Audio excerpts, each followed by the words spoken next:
what was done constituted extrinsic fraud, accident, or mistake by the court. The fact that the defendant's attorney, failed to give the judge a copy of the primary evidence, which was the personal leave of absence, by him concealing that from the judge, so she was not able to see the document.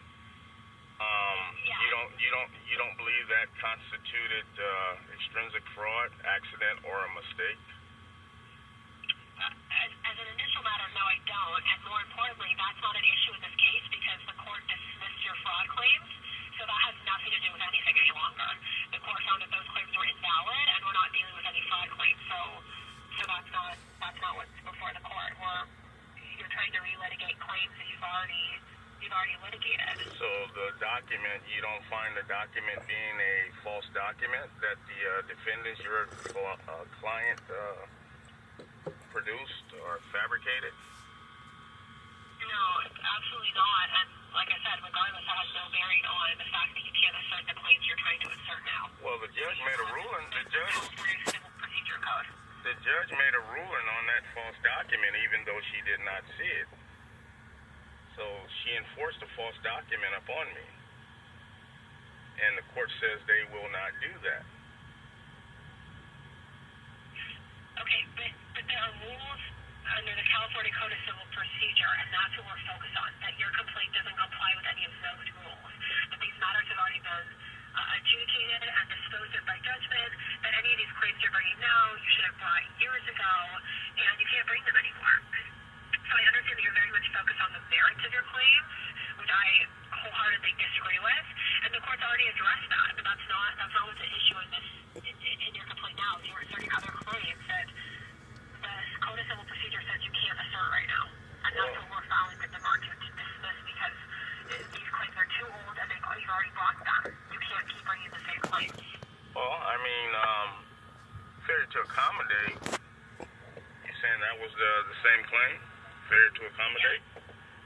Failure to accommodate was not the same claim because he even had it in his testimony in the transcript where the attorney says that the judge and him discussed that.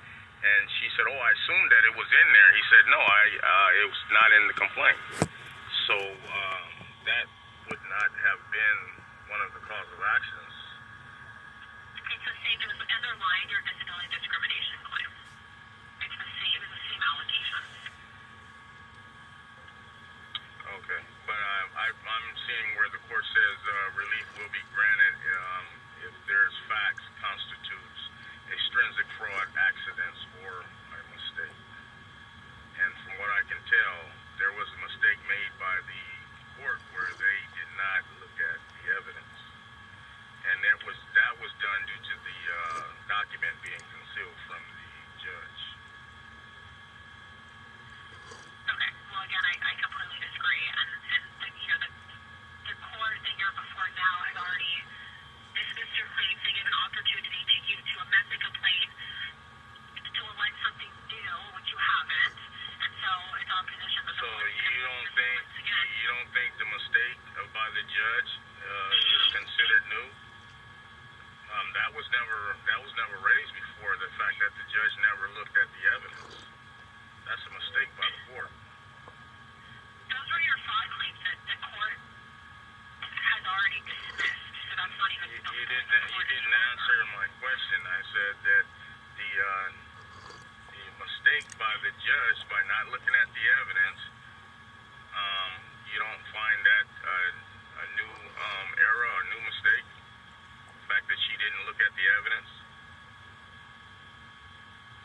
It says that the courts will grant relief for the facts of constitution, of extrinsic fraud, accident, or mistake.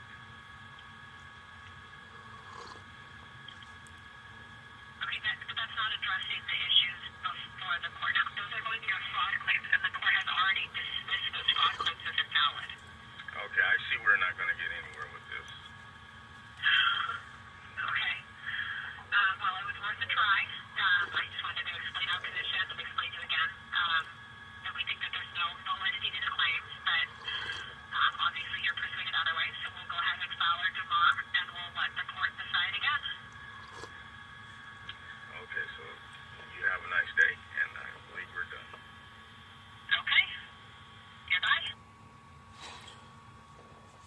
That is the conversation between Sheppard, Mullin,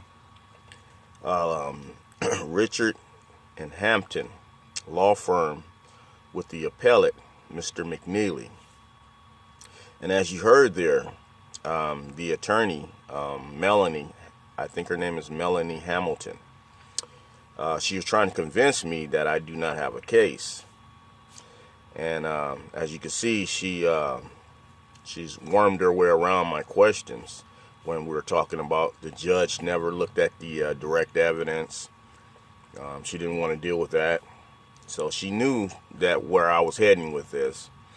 And she was trying to get me to dismiss my case, which I told her I was not doing. So at this point, even if the state judges who are corrupt continue to ignore my evidence, by the time this case gets to the federal court, the federal judges will not ignore the evidence, especially when you tell them there's fraud involved.